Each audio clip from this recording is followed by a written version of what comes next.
आज का हमारा विषय है त्रिभुज की रचना। जब त्रिभुज की तीनों भुजाओं का माप दिया गया हो। उदाहरण के लिए हमारे को जो वर्कशीट दी गई है उसमें भी दिया गया है कि 3 सेंटीमीटर, 2 सेंटीमीटर, 5 सेंटीमीटर के एक त्रिभुज की रचना कीजिए। इसके लिए हमें क्या क्या चाहिए? एक स्केल चाहिए, एक प्रकार, पेंसिल और रबड़ भी। तो त्रिभुज की रचना करने के लिए सर्वप्रथम हम क्या करते हैं कि सर्वप्रथम हम 3 सेंटीमीटर की एक रेखा खींचते हैं।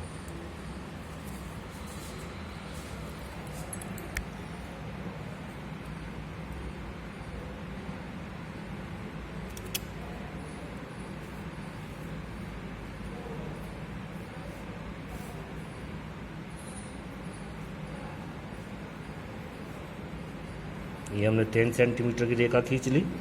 इसके बाद हमें जो रेखाएं खींचनी है 2 सेंटीमीटर और 5 सेंटीमीटर, इसके लिए हमें प्रकार का उपयोग करना है। हम पहले 2 सेंटीमीटर नाप लेते हैं प्रकार से।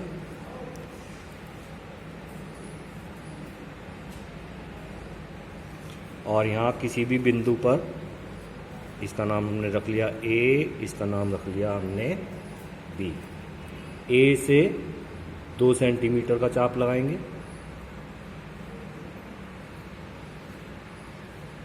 फिर हम 5 सेंटीमीटर खींचना है तो हम 5 सेंटीमीटर नाप लेते हैं।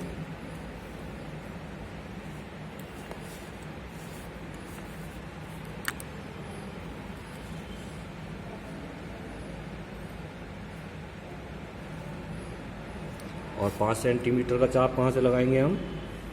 यहाँ से, बी से। तो हम देखते हैं कि ये कहीं पर भी काट नहीं रहा अभी। तो फिर हम 2 सेंटीमीटर वाले चाप को देख जाते हैं।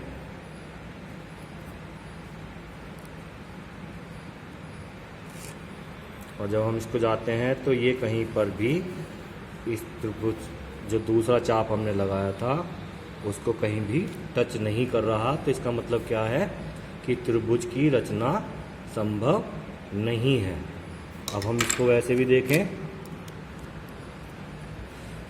तो हमने 5 सेंटीमीटर का जो चाप लगाया है वो यहाँ से लगाया है। तो हम इसको मिलाते हैं तो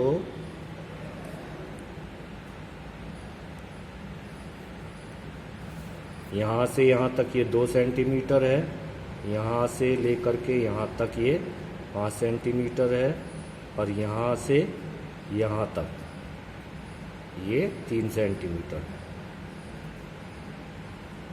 तो यानी कि हमारा त्रिभुज की रचना संभव नहीं है। इसको जांचने का एक तरीका और भी है कि किन्हीं भी 2 भुजाओं को लीजिए और उनको जोड़ो, और अगर वो हमेशा तीसरे से बड़ी आनी चाहिए। जैसे हम देखें कि 3 सेंटीमीटर और 2 सेंटीमीटर को जोड़ा तो ये किसके बराबर आ रही है?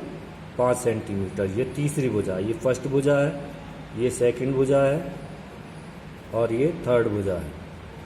तो इन दोनों का सम हमेशा इससे बड़ा अगर आता है तो हम कहेंगे कि त्रिभुज की रचना संभव है। अदरवाइज अगर ये इक्वल आ जाता है तो त्रिभुज की रचना संभव नहीं है। पहला केस तो हो गया। कि दूसरे केस हम देख सकते हैं 2 + 5 इज ग्रेटर देन 3।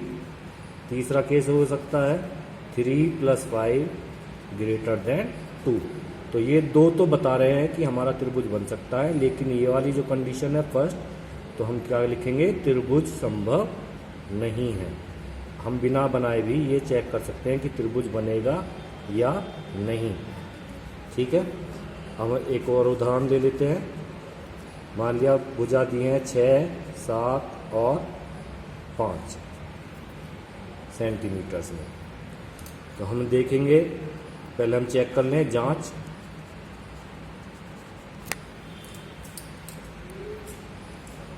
पहले कोई सी भी 2 भुजा जोड़ लें। 6, ये कितना होगा? 13। ये किससे बड़ा होगा? थर्ड भुजा से, यानी 5 से। सेकंड में कोई सी 2 भुजा ले लें। 6 + 5, ये कितना है? 12। ये बड़ा है किससे?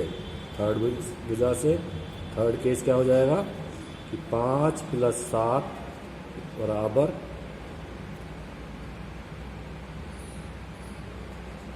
6, 5, 11, 7, 5, 12। बड़ा है किससे? तीसरी भुजा 6 से। तो ये तीनों कंडीशंस बड़ी आ रही हैं तो हम कहेंगे त्रिभुज संभव है। बनाने का तरीका भी आपको सिखाया है कि पहली भुजा तो जो बनेगी वो बनेगी स्केल से, और इसके बाद हमें जो बाकी की जो 2 भुजाएं, ये हमने 6 सेंटीमीटर ली मान लिया, तो जो बाकी की है वो हमें चाप लगाने पड़ेंगे, एक तरफ से 5 और एक तरफ से 7, जहाँ ये काटेंगे उनको मिलाएंगे, तब हमारा त्रिभुज बनेगा। ये नहीं कि हमने कैसे भी बना दिया और इसका नाम रख दिया, ये तरीका बिल्कुल गलत है। ठीक है।